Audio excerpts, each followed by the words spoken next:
I'm going to speak about the osteotomy. Which patient needs the osteotomy? When, what kind, and the results. In some presentations, you get valid conclusion at the end. But this is not the aim of this presentation. The aim of my presentation is to raise more questions. I need you to think. I need you to decide for yourself. I need you to decide for the patient. What's better? What's best? What's the best for the patient? So I'm going to raise more questions. I'm not going to give you real conclusions. And this is an example of contradiction. 34 years old male, painful left knee since 3 years. He had arthroscopic debridement and partial meniscectomy 15 months ago. The job is construction labor worker, hard manual labor, smoker. And this is a weight-bearing view of the knee. Look to the left side. We have almost unicompartmental medial osteoarthritis with ligamentous laxity. As you see, the joint is open on the lateral side. What are you going to do? Think about it. At the end, I'm going to present it to think about the possibilities in this young age. We have two options, the high tibial osteotomy and unicompartmental arthroplasty. Which one is better for the patient? Which one is the best for the patient? With the advent and subsequent success of knee arthroplasty surgery, especially in low demand and older patients, there has been a relative neglect of osteotomy as a valid treatment modality in many healthcare services. في تراجع كبير جدا في الاهتمام بالاوستيوتومي in such cases. We don't know why. Because of the development of unicompartmental arthroplasty with high success results. So what's going on now? There is a developing consensus called arthroplasty first. It looks like America first. So when you have a patient with unicompartmental osteoarthritis, people think about arthroplasty first. This is not an exaggeration. This is reality. That now the surgeons, they think more about arthroplasty when they are dealing with such patients. And in this paper, you see, which had been published 2019, high tibial osteotomy is an alternative procedure for knee arthroplasty. It's exactly what I present, arthroplasty first. Even in young active patient with malaligned knee with induced medial compartment degeneration. This is the ideal patient for high tibial osteotomy. But you see in this paper, they say arthroplasty first. So we have two choices, but can we discuss a third choice? Can we discuss a conservative treatment? Why not? Why the people stick to two options? Perhaps we have more options. We have more conservative treatment in such cases. The malalignment and osteoarthritis. In neutral alignment, the knee moment in the coronal plane causes approximately 55 to 70% of the knee load to be transmitted on the medial compartment during the stance phase of gait. With varus alignment, this imbalance is exacerbated so that a deviation of 1 millimeter varus from neutral alignment increases the medial load by 5%. So we increase load on the medial side. In a longitudinal observational study, the varus alignment of more than 2 degrees considerably increased the probability of developing osteoarthritis in a rather short period of time. Not only this, there is an effect of the mechanical varus on the anterior cruciate and lateral collateral ligament stress. So even mild mechanical varus negatively affects the anterior cruciate ligament and lateral collateral ligament. The decrease in the displaced compartment of the tibial plateau reduces the knee joint pain and delays progression of osteoarthritis. This is the real value of high tibial osteotomy. Why we do osteotomy? We do osteotomy to correct the malalignment. So if you have a malalignment of the lower femur, we do osteotomy and to correct the malalignment. So this is an alignment surgery. This is correction of malalignment surgery. What about the malalignment? To correct the malalignment, you have to know, to correct the malalignment, you have to know the truth of the malalignment. What about the varus knee? What about the valgus knee? Where does the deformity lie? Where is it? Where is the core? Where is the apex of the deformity? You know, we've learned it before that varus knee is due to tibial deformity and valgus knee is due to femoral deformity. So if you have varus knee, you have to correct from the tibia. If you have valgus knee, you have to correct it from the femur. Is it a myth or basics? Actually, it's a myth. It's a myth. It's not true. This is not true by any means. If you have a problem, if you have valgus or varus knee, if you have a deformity of the knee, the deformity can lie in the femur, in the tibia, or both of them, and you can have ligamentous laxity. You see such patient presented in such a case. This patient had valgus knee and had been treated by femoral osteotomy. But if you look closely, you find the deformity is 100% tibial. So we corrected the tibial deformity. So it is just a myth. How we choose the osteotomy site? You have to be open. It can be the femoral, it can be tibial, or both, or ligamentous laxity. We do the malalignment test. The malalignment test, we project a line from the center of the head of the femur to the center of the ankle. This line has to pass through the center of almost the center of the knee. If it passes medially, that means you have a varus deformity. If it passes laterally, that means you have a valgus deformity. And I have to analyze the axis, the femoral axis and the tibial axis. And this is an example of the malalignment test. This is the normal knee, and this is varus knee and valgus knee. Again, with the long-standing film, you have to see the joint convergence to find out the ligamentous laxity. It's very important to find out the ligamentous laxity, because correction of the deformity will not correct the ligamentous laxity. There are certain measures to deal with the ligamentous laxity. Another problem. We always do long-standing film in the AP and lateral. Why? Look to this patient. The patient has a varus deformity. But there is also procurvatum flexion of the upper femur. So you have to think three-dimensional. We always think about the coronal plane and sagittal plane. This is not true.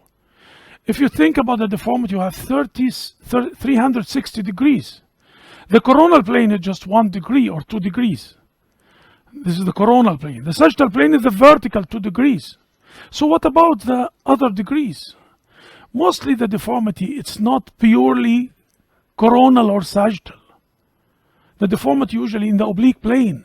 That's why you see the deformity in the EP and lateral.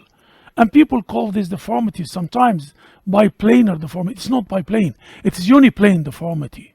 But it's not in the coronal or the sagittal, it's in between. Something else which is very important, the rotational malalignment. The people ignore the rotational malalignment. Perhaps you have a varus knee, but you have internal rotation, or you have external rotation. And if you do osteotomy, you can correct the rotation acutely or gradually.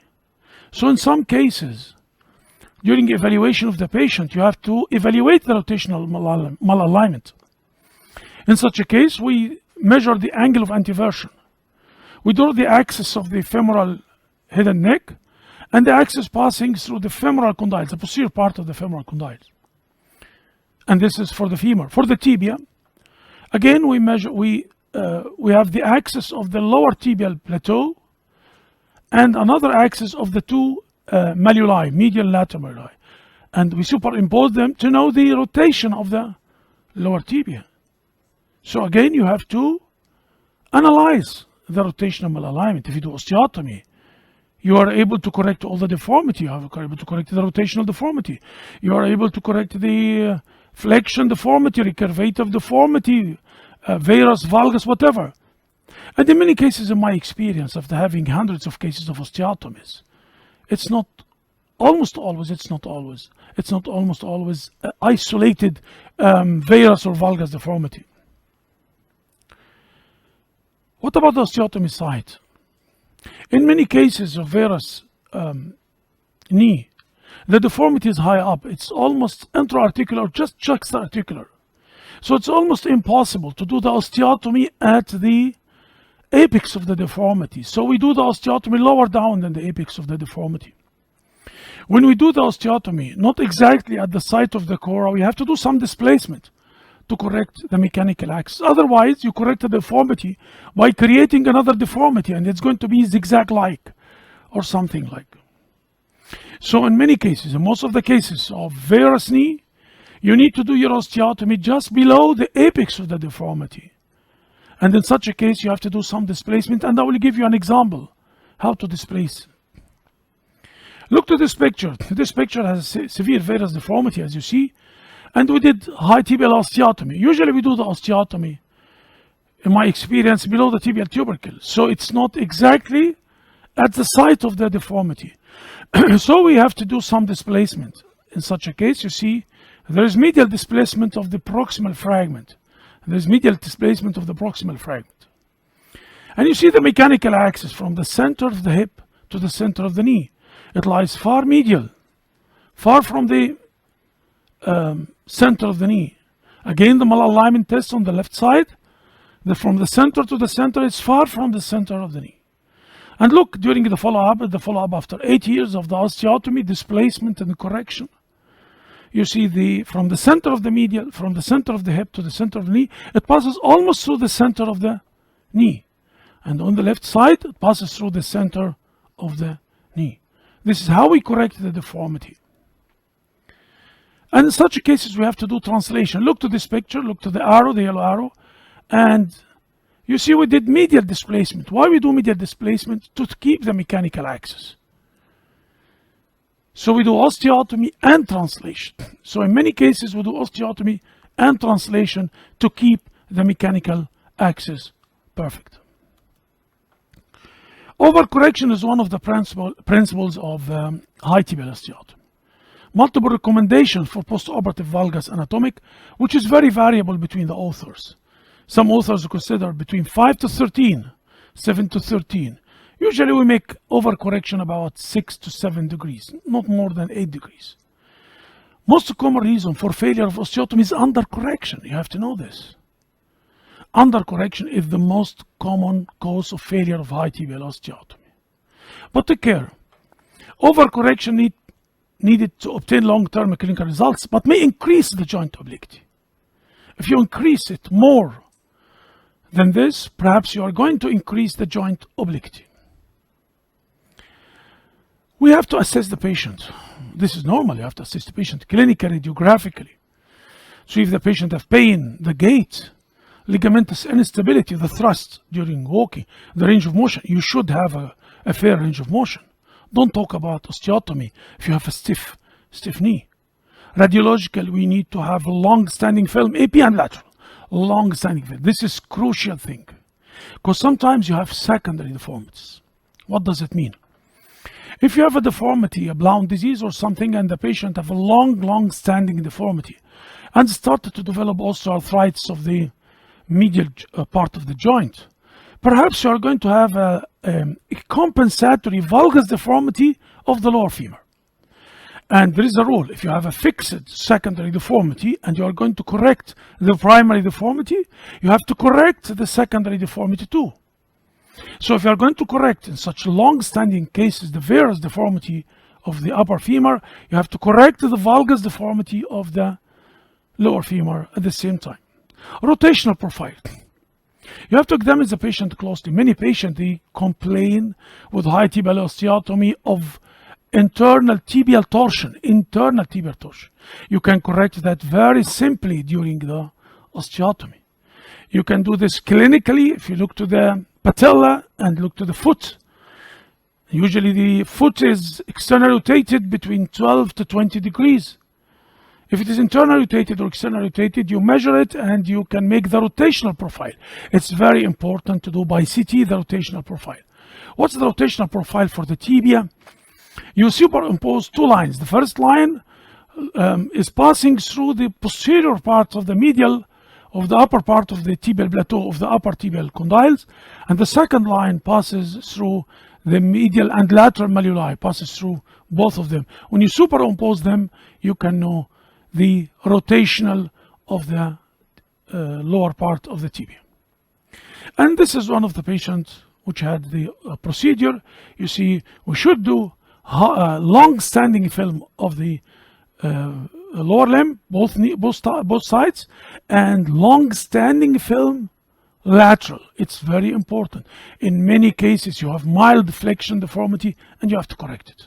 And sometimes you have recurvatum deformity and you can correct it too. Which patient is valid for the high tibial osteotomy? Proper selection of patients for high tibial osteotomy is compulsory to attain satisfactory results. I don't know, because everything, this is a common phrase, so you can put it, this phrase, for anything on earth. You can put it on arthroplasty, you can put it in conservative treatment. I don't know, this is the conclusion written on most of the paper. For me, it's just hypothetical talk. Which patient? Unicompartmental osteoarthritis. So the people insist it has to be unicompartmental. Okay. What's the percentage of unicompartmental osteoarthritis in osteoarthritis patients? Isolated medial compartment osteoarthritis occurs in 10 to 29.5% of all cases. It's a high incidence. It's not small number of cases. So the problem is significant. Whereas the isolated lateral variant is less common, with a reported incidence of 1 to 7%.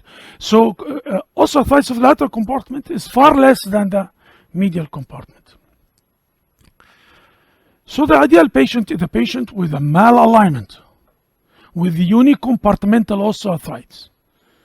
Okay, we all agreed, but which degree of osteoarthritis? There are classifications. I'm not going to project the classifications. They say if you have a mild or moderate, but if you have a severe, don't do osteoarthritis. So look to this patient. This patient with genoverum, as you see, and have medial osteoarthritis. What about the lateral side? No osteoarthritis. Are you sure that the lateral compartment has no osteoarthritis? How do you diagnose osteoarthritis? Usually we diagnose osteoarthritis with a plain X-rays. Okay?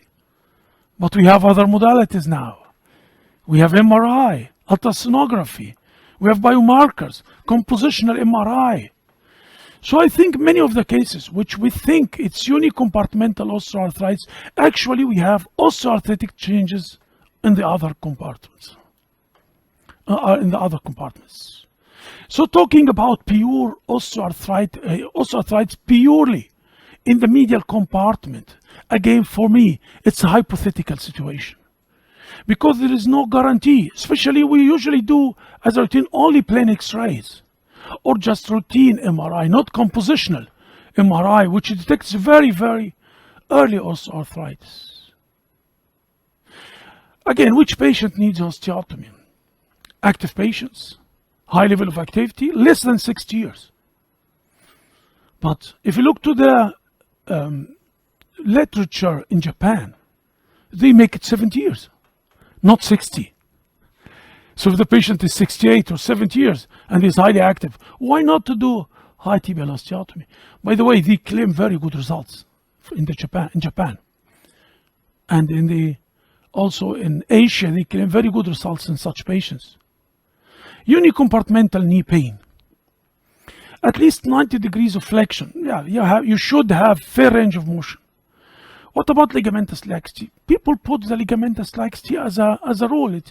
You don't have to see lateral thrust, but this is questionable because you can deal with the ligamentous laxity. Wait, if the patient is overweight, but you see this patient is overweight, But if you fix it with external fixator, there is no problem at all. The patient can do weight bearing the next day, so we don't have a problem at all. High tibial osteotomy for re-instability is questionable situation. An important consideration is performing a high tibial osteotomy for treatment of malalignment and ligament instability is the ability to simultaneously correct both coronal and sagittal axis malalignment with one cut. They call it biplane. We don't call it biplane. It's oblique plane. When? Again, in the papers, earlier the better. It's hypothetical again. There's no proof. To prove that if you do it early, better than late, or early results or if you have an early osteoarthritis, you can have better results than late diagnosis or something. Again, it's hypothetical. I'm going to question everything in this lecture because many of the talks about the topic, they are mainly hypothetical. People, they follow each other. They don't have a proof. Which patient needs osteotomy again? The best long-term survival rates are achieved in high tibial osteotomy with mild compartment osteoarthritis. Good paper. But how he judged the osteoarthritis? By plain X-rays. Plain X-rays cannot tell you that the other compartment has no osteoarthritis. There are many new methods, but they are damn expensive. You cannot do it for each patient. Radiographic evidence of severe preoperative compartment degeneration has been associated with early conversion to total knee. Again, there is no proof. This is in this paper. See you have to see the selection criteria. You have to see the number of patients, you know this. Coming back to my patients with the contradiction, 34 years old male, painful left knee since 3 years, arthroscopic debridement and partial meniscectomy 15 months ago, and the job, very heavy, very difficult job. Again, this is the X-ray showing that osteoarthritic changes on the medial side, severe changes. Lipping, as you see, the joint is almost closed and severe pain. And this is the way the patient walking, you see. If you look to the way the patient walks, there is lateral thrust. It looks like the joint subluxed during walking, just normal walking. You see the lateral thrust of the patient while walking due to the ligamentous laxity. We did long-standing film. We have to measure our angles. We have to see that there is no compensatory deformity. We see the rotation. We do everything before doing the operation. Again, we had evident ligamentous laxity. The lateral compartment, as you see, it opens, and severe osteoarthritis. What we did in this case, we did high tibial osteotomy below the tibial tubercle and corrected the deformity.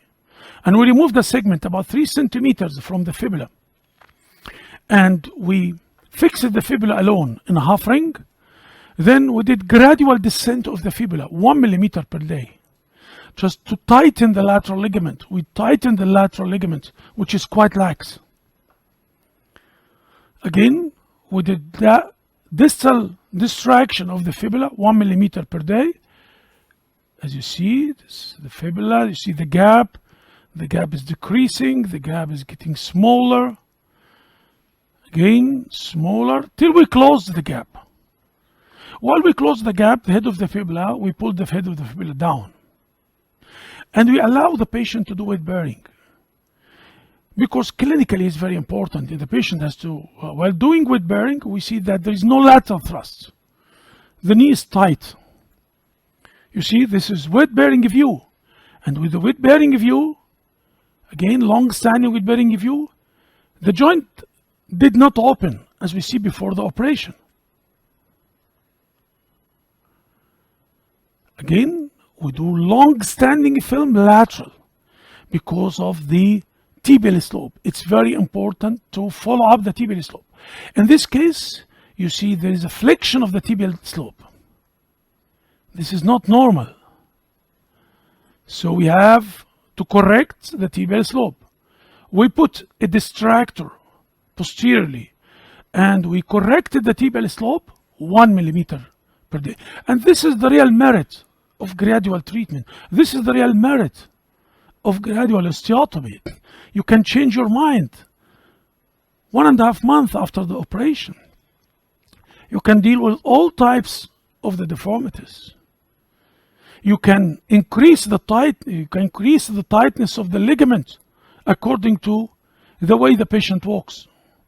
You see now the tibial slope at the end of the operation. It's perfect tibial slope. And the same patient, while the patient is standing on one leg, it's very important to stand on one leg also, while the frame is on, to be sure that there is no ligamentous laxity. You see AP and lateral. And this is before the operation. Look to the lateral thrust of the patient. Clear lateral thrust. And during after 2 months of the gradual descent of the fibula, you see full correction and there is no thrust at all. The knee is tight. See the patient, full weight bearing without crutches. You see now after removal, with the follow-up, the same patient.